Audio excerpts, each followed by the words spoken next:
14절부터 8장 2절까지 읽었는데요. 14절에서 25절까지 11절 정도가 되는데, 우리 개역성경으로 나, 내가, 나는, 나를 이런 말이 24번이나 나옵니다. 헬라어 성경으로는 41번이나 나와요. 이렇게 많아졌냐면 이 헬라어는 동사에 다 주어가 들어가거든요. 그래가지고 이제 더 많아지게 됐는데, 어쨌든 엄청나게 많이 나라는 사람이 어떠한 존재인지에 대하여서 묘사하고 있는 내용이 나옵니다. 이렇게 깊이 있게, 이렇게 심도 있게 인간이라고 하는 존재가 어떠한 존재인지에 대하여서 깊이 이야기하는 어떠한 문헌도, 어떠한 글도, 어떠한 철학도, 어떠한 작품도 본 적이 없습니다. 여기에서 만나게 됩니다. 이곳에서 바울은 이 나라고 스스로 불려지는 사람을 통해서 죄와 사망의 법에 지금 이 사람이 잡혀 있으나 생명의 성령의 법에 의하여 해방되어질 수 있음을, 아니 거꾸로 생명의 성령의 법에 의해서 죄와 사망의 법에 잡혀있던 사람이 해방되어진 이후에 야 비로소 그 죄와 사망의 법이 무엇이었는지를 확인하며 지금 이야기하고 있는 겁니다. 그러니까 처음부터 오호라 나는 공고한 사람이로다, 이 사망의 몸에서 누가 나를 건져내랴 라고 하는 부르짖음이 끝이 아니라 우리 주 예수 그리스도로 말미암아 하나님께 감사하리로다 라는 게 바로 이어서 나오는데, 그 우리 주 예수 그리스도로 말미암아 하나님께 감사하리로다 라고 하는 해답에 마주친 사람이 그러한 사람으로서, 답을 알고 있는 사람으로서 지금 자기의 모습에 대하여, 인간의 모습에 대하여 설명하고 묘사하고 있는 겁니다.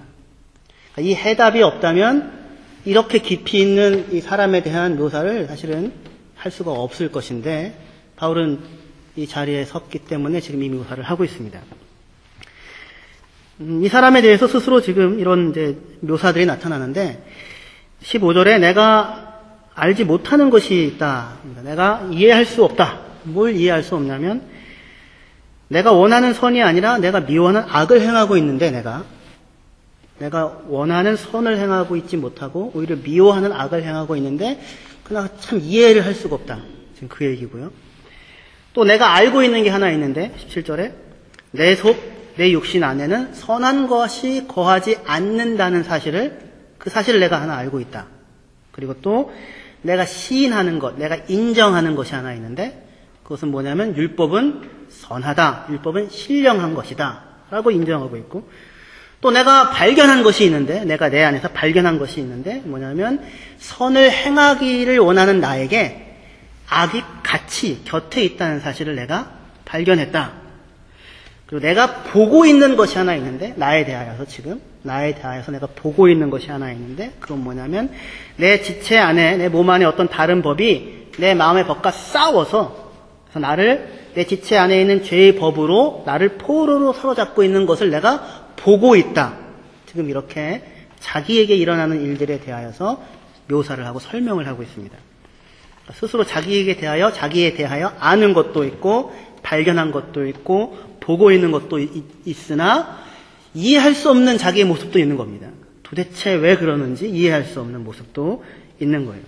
이해할 수 없는 그 모습은 뭐냐면, 선한 것을 원하고 있는데, 의지하고 있는데, 근데 그것을 행하고 있지 않고, 그리고 실제 행하는 것은 내가 싫어하는 거, 내가 악하다고 판단했던 것인데 그것을 행하고 있더라라고 하는 것을 보면서, 스스로가 이해가 되어지지 않는 모습을 보는 겁니다.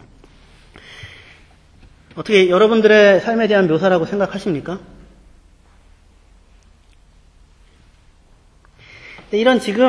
이러한 인간의 의지와 행동, 그 다음에 원함과 현실 사이의 괴리.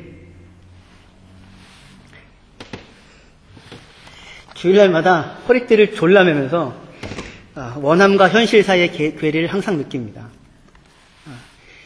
제 이 양복 바지는 결혼하기 전에 샀던 양복이어서 그때 그 사이즈입니다. 그래서 허리띠를 졸라매야지 됩니다. 요즘에 제가 평소에 입는 옷은 결혼하고 난 다음에 사는 것이기 때문에 별로 마음에 이렇게 부담감과 어려움이 없습니다. 주일날마다 항상 허리띠를 동여매며 거울 앞에 저 스스로를 서게 되는데, 그래서 늘 원하는 거죠. 다음 주일에는 쉽게 입으리라. 원함과 현실 사이에 이 괴리가 항상 있는 거예요. 그래서 어디서 확인합니까? 전 주일날마다 허리띠를 졸라매면서 확인을 하게 되는데, 지금 이 사람은 율법이라는 것 앞에 서서 자기를 비춰보고 확인을 하게 되는 겁니다. 자기를 그렇게 확인하는 거예요. 그러니까 평소에는 잘 자기가 확인이 안 되잖아요. 그렇죠? 율법과 죄라고 하는 좌표가 있는 거예요. 지금 여기서 바울이 율법과 죄라는 좌표를 가지고 자기를 확인하고 있는 겁니다. 이 좌표가 있어야지 뭔가가 보입니다. 좌표가 없으면 이 현실을 설명할 수가 없어요. 현상이 있어도. 그러니까 예를 들어서 밖에 나가서 잔디밭 좀 관찰하고 와라 그러면 뭘 관찰하라는 거예요? 지렁이가 몇 개인지를 관찰하라는 겁니까? 평소에 자기 관심에 따라서 나오는 거예요. 근데 뭔가 이렇게 기준을 줘야 되겠죠, 기준을. 잡초와 잔디의 차이점이 무엇인지를 확인해라. 그러면 잡초와 잔디 이렇게 기준이 있는 거죠. 그게 있어야 현실 상황을 관찰할 수 있는 조건이 생기지 않습니까? 근데 보통 사람들이 갖고 있는 좌표는 율법과 죄라는 좌표입니까? 그걸로 자기를 봐요? 안 그렇죠. 보통 사람들이 갖고 있는 좌표는. 그렇죠. 다른 걸로 보죠. 피부 나이로 보든지, 입은 옷으로 보든지, 그죠? 가지고 있는 통장의 돈으로 보든지, 좌표가 있을 거 아니에요? 몰고 다니는 차로 보든지, 그죠? 좌표가 있겠죠. 그 좌표를 가지고 내가 누구인가를 보는데, 근데 지금 바울은 인간이 가장 적나라하게 자기를 확인해야 되는, 세워야 하는 좌표는 거울은 다른 것이, 그런 것이 아니라 율법과 죄라고 하는 좌표 속에 자기를 세우고 자기를 확인해야 한다는 겁니다. 이게 성경이 우리 보고 서라는 자리예요. 유대인들도 율법과 죄라고 하는 좌표 속에 자신을 확인했습니다. 항상. 그러니까 좌표가 그러니까 용어가, 언어들이 그것과 관련된 언어들이 나오는 거예요. 그러니까 왜 맨날 교회 가면 죄인이다 뭐 이런 얘기 나오냐 이렇게 얘기를 하잖아요. 좌표가 그래서 그런 거예요. 큰 좌표가. 근데 이 좌표가 사실은 근데 인간의 삶 전체를 담을 수 있는 그 가장 큰 좌표이기 때문에, 바른 좌표이기 때문에 우리에게 지금 주고 있는 것입니다. 그 율법 앞에서, 그 좌표 앞에서 자기가 확인하게 되는 모습이 있는데, 첫째는 14절에 우리가 율법은 신령한 줄 알거니와 나는 육신에 속하여 죄 아래에 팔렸도다. 그죠? 이게 지금 자기에 대한 확인입니다. 첫 번째로 율법이 신령한 줄 안다. 인정을 하는. 우리가 다 인정한다. 하나님의 말씀이 옳다. 하나님이 이게 생명의 길이다 알려준 것, 그거 마땅하다. 그게 옳은 것 다 인정한다. 그렇죠? 근데 율법이 신령한다는 것을 우리가 안다라는 말에는, 그 말의 배경에는, 모든 말은 배경이 있지 않겠습니까? 그죠? 배경이 뭐예요? 그런데 나는 뭐다? 나는 신령하지 않다고요. 나는 육신에 속하여. 영적이지 않고 육적이어서 육신에 속하여 죄 아래 팔려 있다라고 하는 것이 배경으로 존재하게 되는 겁니다. 그러니까 율법이 와가지고 하나님의 그 마땅한 말씀이죠. 생명의 말씀이 와서 선명하게 드러나고 확인된 것이 있는데, 그게 뭐냐면 나는 지금 죄 아래 팔려 있다. 지금 이렇게 지금 얘기하고 있습니다. 성경이 이야기하고 있는, 하나님이 사람에 대하여 진단하고 있는 말씀입니다. 죄 아래 팔려 있다는 얘기는 무슨 얘기입니까? 둘이, 죄랑 나랑 전쟁을 치른 겁니다. 지금 이 7장 14절부터 25절까지는 전쟁, 군사 용어들로 그 내용을 설명을 하거든요. 죄가 계명으로 말미암아 기회를 타서 나를 속였고 죽였다 할 때 기회를 탄다는 얘기가 교두보를 삼는다라는 말입니다. 교두보를 삼아가지고 기회를 삼아서, 그래서 속이고 나와의 전쟁을 치루었는데, 23절에 보시면 내 지체 속에서 한 다른 법이 내 마음의 법과 싸워서 내 지체 속에 있는 죄의 법으로 나를 사로잡는 것, 포로로 사로잡아 오는 걸 본다는 거예요. 그러니까 싸워서 전쟁에서 이겨서 포로로 사로잡는 겁니다. 근데 포로로 사로잡은 것을 죄 아래 팔렸다고 표현을 하는 이유는, 전쟁에서 져서 포로로 사로잡혀 오면, 그러면 그 포로는 누구의 종이 되는 겁니까? 사로잡은 사람의 종이 되는 거죠. 고대에. 또는 그 사람을 팔 수도 있겠죠. 노예시장에. 그럼 또 누군가에게 팔려서 종이 되겠죠. 그러니까 이렇든 저렇든 그 싸움에서 져서 사로잡혀 포로가 되면 종이 되어지는, 죄 아래 팔리는 그런 상황이 지금 되어져 있는 겁니다. 그러니까 그냥 어떤 비유적인 표현이라기보다는 물론 비유이긴 하긴 하지만 전쟁이라고 하는 것을 통하여 그 용어를 계속해서 사용하는 것으로 지금 우리가 실제로 그 싸움에 져서 죄가 사로잡아 포로로 삼고 그리고 그것에 지금 팔려있는 모습이 인간의 모습이라는 것을 무엇이 와서 확인되냐면 율법 앞에, 하나님의 법 앞에, 하나님의 의로우신 법 앞에 선이 확인이 되는 겁니다. 지금 어떻게 확인이 되는 거예요? 내가 원하는 선은 선하다고 맞다고 인정하는데 그것은 행하지 않고 내가 악하다고 생각하는 그것을 내가 오히려 지금 행하고 있는 모습을 통하여, 그렇죠. 그것을 통하여 내가 지금 의롭지 않고 신령하지 않고 그리고 무엇 안에 죄 아래 팔려 있는 사람이라고 하는 상태에 있다는 사실을 율법이 와서 알게 됐다 이렇게 얘기를 하는 겁니다. 지금 여기서 보여지는 율법 앞에 사람의 모습은 오호라 나는 공고한 사람이로다. 이 사망의 몸에서 누가 나를 건져내라 라고 하는 그런 외침을 외치는 것이 율법 앞에 서 있는 사람의 모습이에요. 그런데 본래 구약시대에서 또는 우리들이 일반적으로 여러분들이 알 때 하나님의 말씀 우리가 배우고 공부하지 않습니까? 그것을 하나님의 말씀을 주신 이유는 뭐인 것 같아요? 그걸 받아서 니들이 이런 더러운 사람이니까 오라 나는 공고한 사람이다 이걸 알라고 그렇게는 생각 안 하죠. 그렇죠? 처음에 그 율법을 받으면 열심히 지켜서 나도 하나님 기쁘시게 하는 사람이 돼야지. 마음을 다하고 뜻을 다하고 목숨을 다하고 힘을 다하여 하나님을 사랑하고 이웃을 사랑해야지. 그죠? 그리고 건강하고 복되게 살아야지. 이렇게 생각을 다들 하게 되지 않습니까? 율법이 왔을 때 유대인들이 또 성경에 나타난 많은 사람들이 했던 반응은 하나님의 말씀을 참 즐거워하는 거였어요. 하나님의 말씀은 참되다. 하나님의 말씀은 옳다. 여기에 참 생명의 길이 있구나. 꿀송이보다 달구나. 그죠? 시편 1편에 그렇게 시작되죠. 복이 있는 사람은 오직 여호와의 율법을 즐거워하여 그 율법을 주야로 묵상하는 사람. 얼마나 사랑하는지 주야로 묵상한대요.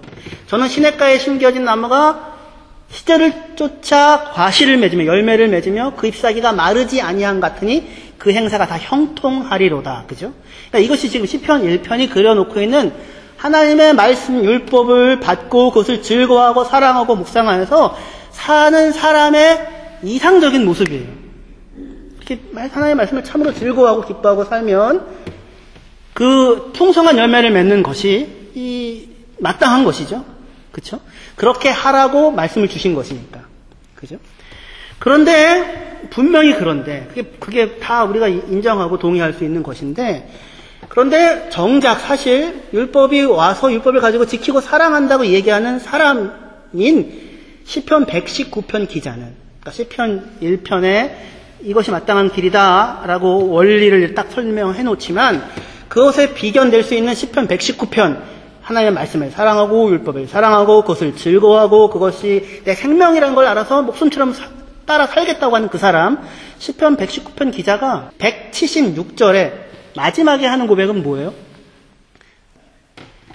길 잃은 양처럼 내가 방황하오니 주여 나를 찾아와 주십시오 하는 고백이었다는 겁니다. 왜냐하면 당신의 말씀이 내 안에 있기 때문입니다. 그러니까 정말로 이 사람은 하나님의 말씀을 사랑하고 사모해요. 너무나도 즐거워하고 그 말씀이 내 안에 있어요. 내 안에 항상 품고 살아요. 그런데 그 말씀 덕분에 확인되어지는 나의 모습은 뭐냐면 주님 길 잃은 양처럼 내가 길을 잃었습니다. 방황합니다. 그러니 주님 나를 찾아와 주십시오 라고 하는 것을 발견하게 되더라는 겁니다. 이 사람이요. 그러니까 누구랑 비슷해요? 로마서 7장에 나와 있는 사람과 비슷한 거예요. 아니 하나님 말씀을 갖고 사랑한다고 하는데 왜 길을 잃은 양처럼 방황한다고 하는 그런 자리에 서게 되느냐. 정말로 그 말씀을 사랑했기 때문에 그래요. 정말로 하나님의 법을 즐거워한 진실하게 따르려고 했기 때문에 거기에 턱없이 못 미치는 자신의 모습을 발견하게 되는 겁니다. 그냥 대충 하면 그런 일이 없겠죠. 예수님께서 제자들이랑 같이 식사를 하고 밥을 먹고 있는데 바리새인들이 와가지고 뭐 뭘 갖고 시비를 거냐면, 야, 니네들은 왜 밥 먹는데 손을 안 닦아? 밥 먹는데 손 닦아야지. 그러는 거예요. 왜 거룩함을 파괴하느냐 이겁니다. 그런데 생각해 보십시오. 밥 먹을 때 손을 닦으면 거룩해지는 겁니까? 그게 아니죠. 그렇죠? 지금 예수님의 이 문맥은 그 이후에 식사하는 자리거든요. 밥을 먹을 때에. 그러면 손을 닦으면 거룩해지는 게 아니라 사실은 거룩하다는 건 누구에게 속해 있다는 거예요? 하나님께 속해 있다는 거잖아요. 하나님 닮아 있다는 거잖아요. 그러면 손 닦으면 하나님 닮는 겁니까? 손 잘 닦으면? 저희 집 애들은 정말 거룩합니다. 아빠보다 더 거룩해요.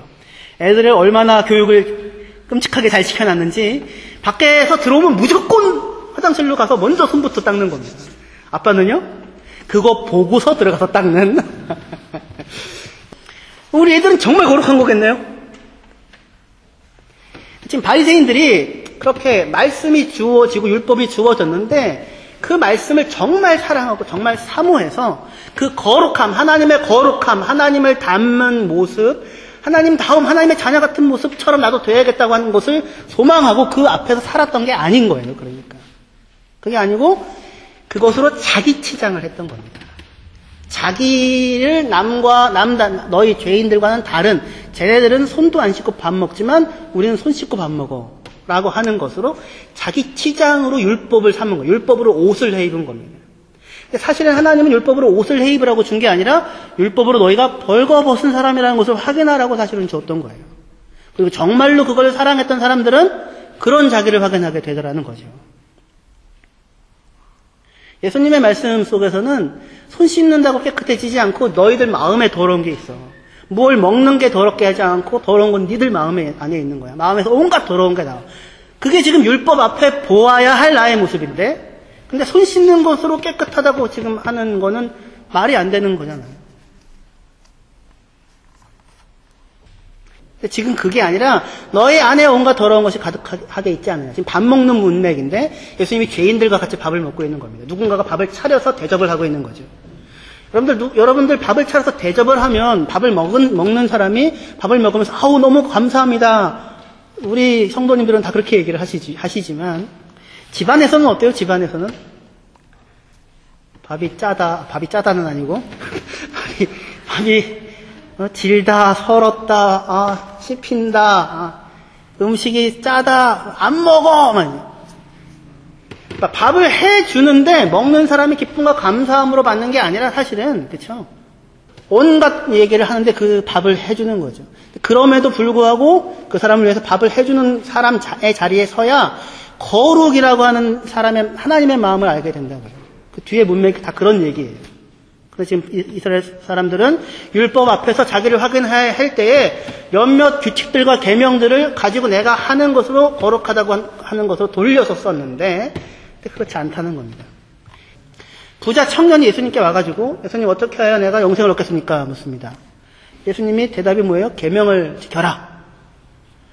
무슨 계명입니까? 부모를 공경하라, 탐내지 마라, 도둑질하지 마라. 그래서 마태복음에는 이웃을 내 자신처럼 사랑해라까지 포함돼요.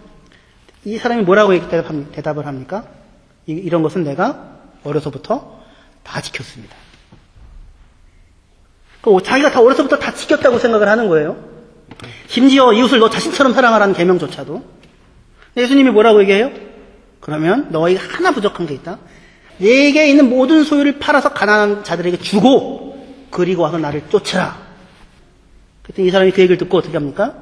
근심하여 돌아가니라. 비로소 뭐 앞에 선 거예요? 비로소 계명 앞에 온전히 서본 거죠. 근심하여 돌아갑니다. 이 사람이 근심한 것이 잘못된 거예요? 아니죠. 근심해야죠. 근심해야죠. 오라 나는 공고한 사람이로다. 이 사망의 몸에서 누가 나를 건져내라라고 하는 외침이 율법 앞에서 그게 잘못된 게 아니라 이 사람이 나쁘게 잘못 살아서 그런 게 아니라 하나님의 율법을 사모하고 즐거워하고 하기를 원하기 때문에 발견하게 되어지는 자기의 자리인 거예요.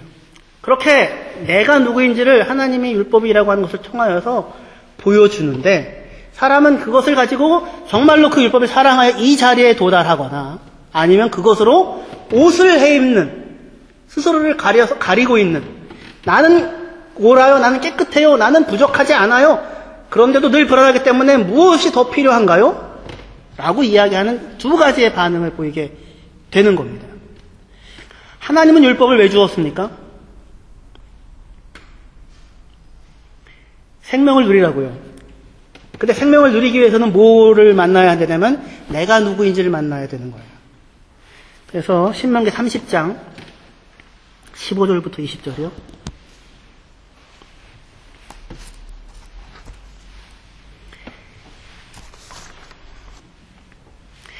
보라, 내가 오늘 생명과 복과 사망과 화를 내 앞에 두었나니 곧 내가 오늘 내게 명령하여 내 하나님 여호와를 사랑하고 그 모든 길로 행하며 그의 명령과 규례와 법도를 지키라 하는 것이라. 그리하면 내가 생존하며 번성할 것이요 또 내 하나님 여호와께서 내가 가서 차지할 땅에서 내게 복을 주실 것임이니라. 생명의 길을 알려주셨죠. 이렇게 하면 산다, 마땅한 거죠, 그렇죠? 하나님을 사랑하고 그의 법을 따라 살고 그분이 걸어다니는 길로 너도 걸어다니고 살라는 거예요. 그러면 생존하고 번성하고 복을 누릴 것이다. 17절. 그러나 내가 만일 마음을 돌이켜 듣지 아니하고 유혹을 받아 다른 신들에게 절하고 그들을 섬기면 내가 오늘 너희에게 선언하노니 너희가 반드시 망할 것이라. 너희가 요단을 건너가서 차지할 땅에서 너희의 날이 길지 못할 것이니라. 내가 오늘 하늘과 땅을 불러 너희에게 증거를 삼노라. 내가 생명과 사망과 복과 저주를 내 앞에 두었은즉 너와 내 자손이 살기 위하여 생명을 택하고 내 하나님 여호와를 사랑하고 그 말씀을 청종하며 또 그를 의지하라. 그는 내 생명이시요 내 장수이시니 여호와께서 내 조상 아브라함과 이삭과 야곱에게 주리라고 맹세하신 땅에 내가 거주하리라. 말씀하세요. 여호와 하나님을 사랑하고 말씀을 청종하면 살 거라고요. 하나님이 생명이라고요. 하지만 17절 그러나 유혹을 받아 다른 신들에게 절하고 그들을 섬기면, 다시 우상을 숭배하면, 우상은 누구예요? 우상은 딴 거 아니고 납니다. 나. 우상은 항상 나를 위해서 섬기는 거예요. 나를 위하여서 섬기는 겁니다. 자기를 섬기면, 우상 숭배는 하나님 아닌 걸 하나님으로 섬기는 게 우상 숭배예요. 하나님 아닌 걸 하나님으로 섬기면 그거는 정말 망하는 길인 겁니다. 근데 하나님 아닌 걸 하나님으로 섬기는데 누구를 섬긴다고요? 우상 숭배라는 게 자기를 섬긴다고요. 자기 욕망을 섬긴다고요. 자기가 하나님 아니잖아요, 우리가. 아무도 우리 하나님 아니죠. 다 인정하죠. 근데 우리를 하나님으로 섬긴다고요. 거기가 핵심이에요, 죄예요. 그건 정말 비참한 겁니다. 의지할 수 없는 것을 의지하여서 파산 날 수밖에 없는 것인 거예요. 그렇게 되면 너희가 반드시 망할 것이라고요. 이 신명기 지금 30장의 얘기가 무슨 얘기랑 똑같아요? 에덴 동산에서 하나님이 주신 얘기랑 똑같죠. 그렇죠. 그 동산에는 중앙에 생명나무가 있고 선과 악을 알게 하는 지식나무가 있는데 그것을 먹으면 반드시 죽는 거예요. 생명의 길을 선택하라. 그러면 너희가 살 것이다. 하지만 선과 악의 지식나무를 먹지 마라. 먹으면 죽는다. 내가 너에게 생명과 사망과 복과 저주를 너 앞에 놓았으니 선택하라. 에덴 동산에 얘기한 것과 똑같은 것이 지금 이스라엘 백성 불러놓고 하는 거고 우리를 불러놓고 하는 것도 다 지금 사실은 똑같은 이야기를 지금 하고 있는 것입니다. 그런데 다들 동의하죠. 그렇죠? 이것이 생명의 길이다. 하나님이 걸어다니시는 길을 따라가시는 것이 옳다. 이스라엘 백성들도 다 동감하고 동의했어요. 그래서 축복과 저주를 그리심산과 에벨산에 모여서 선언하고 이스라엘 백성이 아멘! 했습니다. 이것이 생명의 길 맞습니다. 이것이 사망의 길 맞습니다. 마땅히 죽는 길이고 이거 마땅히 사는 길 맞습니다. 그렇게 했다고요. 결과는 무엇이었습니까?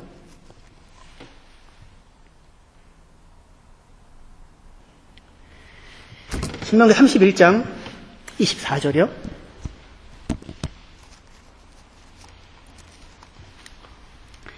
모세가 이 율법의 말씀을 다 책에 써서 마친 후에 모세가 여호와의 언약궤를 매는 레위 사람에게 명령하여 이르되 이 율법책을 가져다가 너희 하나님 여호와의 언약궤 곁에 두어 너희에게 증거가 되게 하라. 무엇을 위한 증거냐면 27절 내가 너희의 반역함과 목이 곧은 것을 아나니 오늘 내가 살아서 너희와 함께 있어도 너희가 여호와를 거역하였거든 하물며 내가 죽은 후의 일이랴. 너희 지파 모든 장로와 관리들을 내 앞에 모으라. 내가 이 말씀을 그들의 귀에 들려주고 그들에게 하늘과 땅을 증거로 삼으리라. 내가 알거니와 내가 죽은 후에 너희가 스스로 부패하여 내가 너희에게 명령한 길을 떠나 여호와의 목전에 악을 행하여 너희의 손으로 하는 일로 그를 경노하게 함으로 너희가 후일에 재앙을 당하리라 하니라. 그러니까 율법의 말씀을 책에 기록하여서 그들에게 증거로 삼고 싶으시대요. 뭘 증거로 삼고 싶다는 겁니까? 나는 생명의 길을 주었고 사망의 길을 가지 말라고 주었는데 너희들은 그 말을 듣지 않았다. 듣지 않을 것이다 라고 하는 것에 대한 증거로 삼겠다라고 하는 겁니다. 그러니까 그게 처음부터 하나님은 율법을 주시는 순간 이미 무엇을 위하여 준 거예요? 이 얘기를 잘 듣고 의지력이 강한 사람은 의지력을 발휘해서 한 50%는 잘 지키고 50%는 잘 못 지켜가지고 잘 지킨 50%는 구원받고 못 지킨 50%는 떨어지는 건 어쩔 수 없다. 그게 아니라 처음부터 지금 뭐예요? 너희가 나와 함께 있을 때에도 항상 거역하였다고요. 그러니까 더 망할 거라고요. 그러니까 100대 빵이 될 거라고요. 100대 빵. 아무도 이 율법을 그 하나님의 원하는 뜻대로 지키는 자리에 안 설 거라고요. 근데 뭐는 해요? 동의는 해요. 다 인정해요. 그게 맞는다는 걸 다 알아요. 근데 하나님은 뭘 묻냐면 너희가 율법이 옳다는 걸 동의하니? 너희가 정말 이 선한 일을 하기 위하여 그렇게 소원하니? 마음에 원함이 있니? 그걸 인정하니? 그렇게 생각하니? 그게 마땅하다고 생각하니? 그거 묻는 게 아니고 그것대로 살았니? 이렇게 묻는 거예요. 율법은 항상. 이스라엘 백성들이 다들 소원하고 마땅하고 옳고 의롭다고 다 생각한다고요. 그렇죠? 근데 율법이 묻는 건 뭐냐면 그거 옳다고 여기느냐, 의지하느냐, 욕망하느냐, 동의하느냐가 아니라 그것을 따라서 살았느냐라고 율법은 묻는 것이고 아무도 살지 않았다라는 겁니다. 아무도 살지 못했다라고 하는 것을 그런데 율법 앞에 확인하는데 누가 확인해요? 나쁜 놈이 아니라 오호라 나는 공고한 사람이로다. 이 사만의 몸에서 누가 나를 건져내랴. 우리 주 예수 그리스도로 말미암아 하나님께 감사하리로다. 라고 하는 그 우리 주 예수 그리스도의 하나님의 크신 사랑과 은혜를 겪고 나의 허물과 죄를 나에게 돌리지 아니하고 자기에게 담당하시고 우리를 의롭다고 하시는 예수 그리스도의 사랑을 만난 자가 그 자리에서 자기를 확인해 보니 나는 율법 앞에 벌거벗은 사람입니다. 나는 길을 잃은 사람입니다. 라고 하는 것을 그 사람이 확인을 하는 거라고요. 그러니까 처음부터 이 절망은 절망이 아니라 무엇이 근거가 됐기 때문에 나오는 절망입니까? 소망이 있기 때문에. 사랑을 만났기 때문에. 해결책을 갖고 있기 때문에요.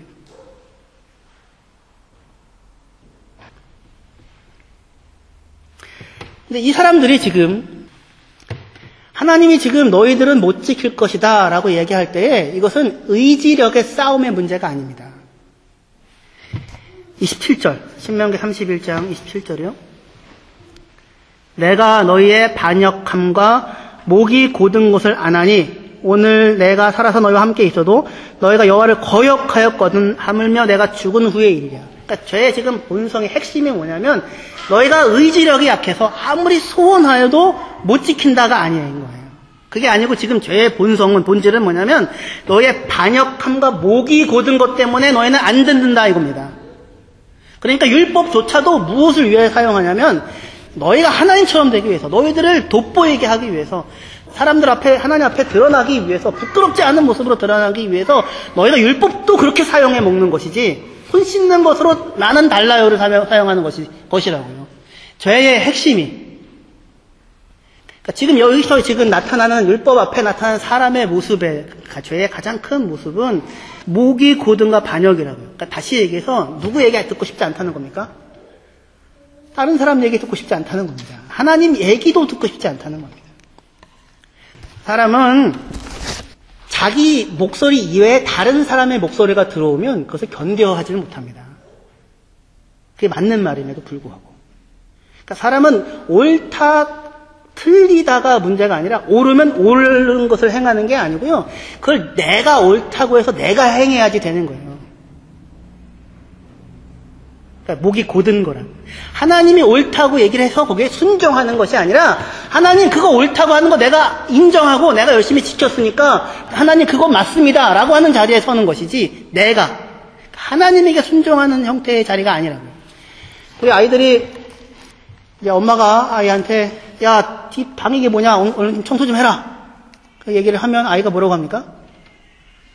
엄마, 옳습니다. 마땅한 말입니다. 이렇게 하는 게 아니라 엄마 내가 하려고 했다니까 하려고 했는데 엄마가 얘기하니까 나 하고 싶지 않아졌어. 야, 방학 동안에 팽팽 놀고만 하고 뭐하니? 공부 좀 해라. 공부 좀.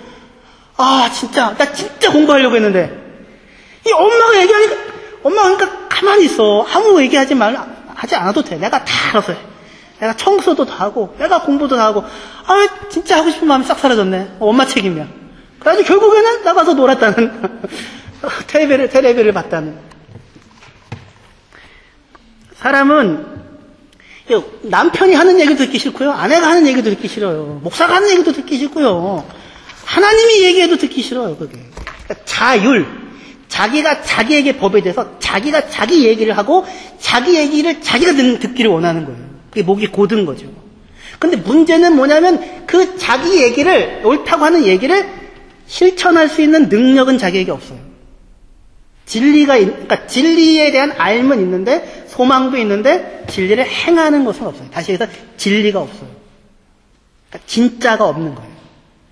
그러니까 사람이 무슨 선한 일을 하면 정말 그 선한 일을 사랑해서 하는 것보다는 그 선한 일을 행하는 자기가 사랑스러운 거예요.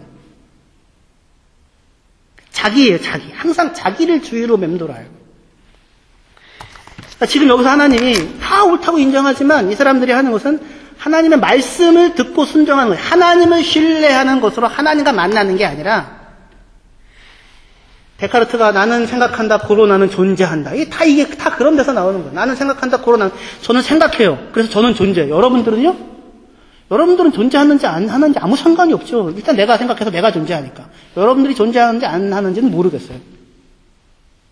이게 서구 철학이 이렇게 시작됐다고요. 개인주의적으로. 상호 주관성, 나도 주체고 너도 주체야라는 얘기. 상대방의 얼굴이 중요하다. 상대방의 얼굴에서 하나님이 보여진다. 레비나스가 하는 얘기거든요. 그 얘기는 1900년 후반이나 돼야지 와서 알게 돼요, 사람이. 사람이 그렇게 자기밖에 모른다고요. 교사 예배 때도 3분의 1만 했고, 오늘도 3분의 1만 똑같은 예로 마치게 되는데, 지난주에 이제 방학 숙제를 하기 위해서 아이들과 함께 토크 샤워를 갔어요. 노르웨이 여행도 방학 숙제를 하기 위해서 노르웨이 여행을 가고 토크 샤워를 갔는데, 놀이기구를 타는데 악타반을 타는 거예요, 악타반을. 미나랑 이제 같이 탔어요. 미나 그걸 되게 타고 싶어 하거든요. 타고 너무 좋아가지고 막 뛰어와가지고는 또 줄을 서는 거죠. 근데 아빠는 이제 그거 미나만 챙길 수 있는 건 아니잖아요. 민기도 있고 윤하도 있고 다른 애들도 타고 싶은 게 있지 않겠습니까? 그래서 내려와가지고 제가 바로 미나 기다리는 데를 못 가고 일단 민기를 이렇게 챙겼어요. 근데 이제 민기를 챙기고 있어서 민기를 누구한테 넘겨줘야 돼요. 사모님한테 넘겨줘야 되는데 사모님은 윤하랑 아마 뭔가를 하고 있었나 봐요. 그래가지고 기다렸다가 민기를 넘겨주고 그런 기다리는 미나한테 이제 아빠가 막 달려서 또 갔어요. 근데 사람들이 제법 섰어요. 야, 우리 한 번에 못하겠다. 근데 미나가 하는 말이 아빠 때문이잖아, 아빠 때문. 나는 일찍 와서 기다렸는데 아빠 때문이잖아. 그래서 제가 그 얘기를 듣고 뭐라고 했을까요? 그러게 아빠 때문이다. 타자. 이렇게 한 게 아니라 아빠 때문이잖아. 미나야, 아빠는 일찍 오고 싶었지. 근데 민기가 있잖아, 민기가. 민기 때문에 아빠가 일찍 올 수 없었던 거야. 근데 민기 때문이 아니고 사실은 유나 때문이었어. 사실은 유나가 빨리 왔었어야 되는데 유나가 오지 않았거든. 근데 제가 그래도 좀 마음에 여유가 있었으니까 그렇게 얘기하는데, 내내 그 애들 태워주느라고 심신이 지쳤다면 누가 이렇게 일찍 와서 기다리래? 제 아빠가 애들 와서 기다리는 거 봐주는 거 못 봐? 너 어떻게 너만 알지? 너만 생각해? 그래요, 안 그래요?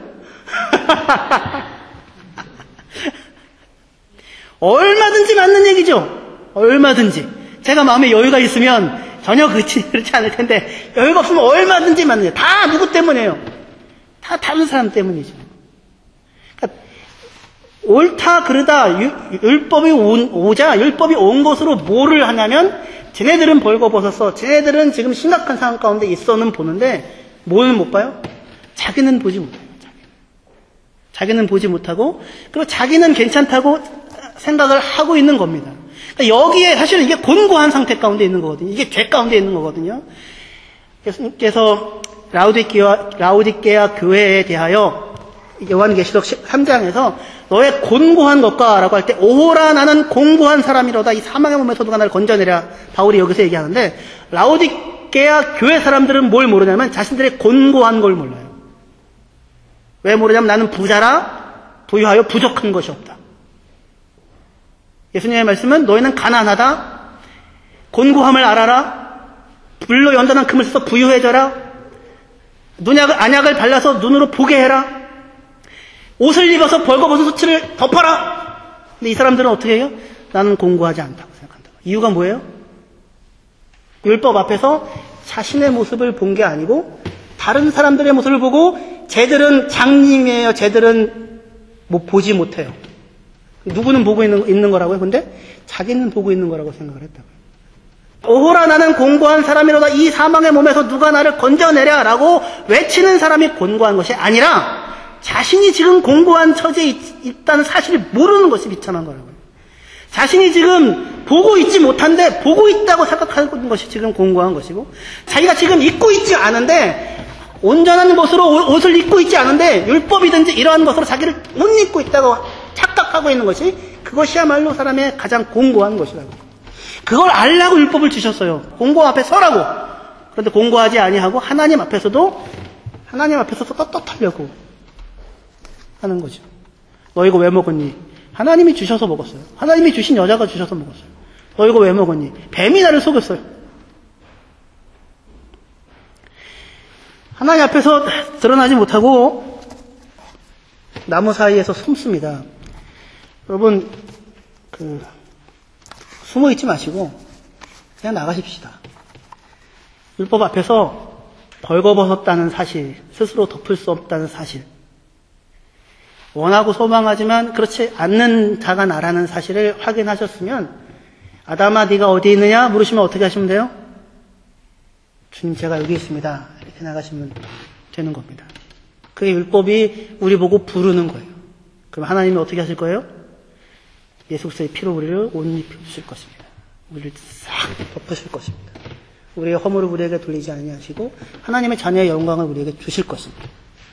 근데 뱀은, 죄는 율법을 가지고도 스스로를 속입니다. 율법을 가지고도 내가 두려웠어요. 그래서 하나님 앞에 나가지 못하고 뭘 해요? 화장을 하고 꾸미는 거죠.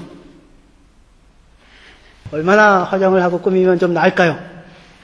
내가 옷을 잘 해 입고 오겠습니다. 그렇게 해서 해 입은 옷은 그냥 허리띠에 불과하다고요. 수치를 가릴 수가 없다고요. 하나님 말씀은 내게 나아오라고요. 하나님의 선하심을 맛보아 아는 자리로 우리를 부르시는 것이고, 우리 주 예수 그리스도 말미암아 하나님께 감사하리로다. 하나님께 감사하리로다 라고 하는 그 큰 사랑에 마주친 사람만이 뭘 고백하냐면 오라 나는 공고한 사람이로다 라는 사실을 고백하는 거예요. 그러면 맨날 공고한 자리에 있느냐? 아니라고요. 그렇지 않아요. 우리 주 예수 그리스도 말미암아 하나님께 감사하리로다 라고 하는 사람이 살아가는 삶의 모습이 있어요. 그것이 로마서 8장입니다. 8장에서 그 얘기가 나오는데 다음 주에 저희가 이어서 하도록 하겠습니다. 기도하시겠습니다. 하나님 아버지, 은혜와 사랑을 감사합니다. 저희들 법조문을 주시고 지켰다 안 지켰다로 무게를 재서 더 무거운 사람 천국, 덜 무거운 사람 지옥 보내는 것이 아니라 법조문 앞에 아무도 지킬 수 없다는 사실을 율법으로 말미암아 정죄함 가운데 가두어 놓고, 근데 그것이 정죄하고 심판하기 위해서가 아니라 예수 그리스도로 말미암아 은혜를 베풀기 위하여 우리에게 이 모든 삶을 허락하고 계시는 하나님이심을, 그 하나님이 일하시고 계심을, 우리에 대한 사랑을 증거하고 계심을, 우리를 사랑하시기 때문에 오늘 우리의 모든 공고함의 이 현실을, 오늘 삶을 허락하셨습니다. 그런데 그것이 끝이 아니라, 그것이 마지막 절망이 아니라 우리 주 예수 그리스도로 말미암아 하나님께 감사하리로다라고 하는 감사와 찬양과 소망 가운데 하나님이 소망하시고 뜻하시는 하나님 나라를 온전히 누리게 하시기를 원하셔서 오늘도 우리 가운데 사랑으로 일하고 계신다는 사실을 하나님 아버지의 예배를 통해 알게 하여 주시옵시고, 하나님의 소망을 따라서 하나님을 사랑하고 형제와 이웃을 사랑하는 사람으로 살아내는 저희들 되게 하여 주시옵소서. 예수님의 이름으로 기도했습니다. 아멘.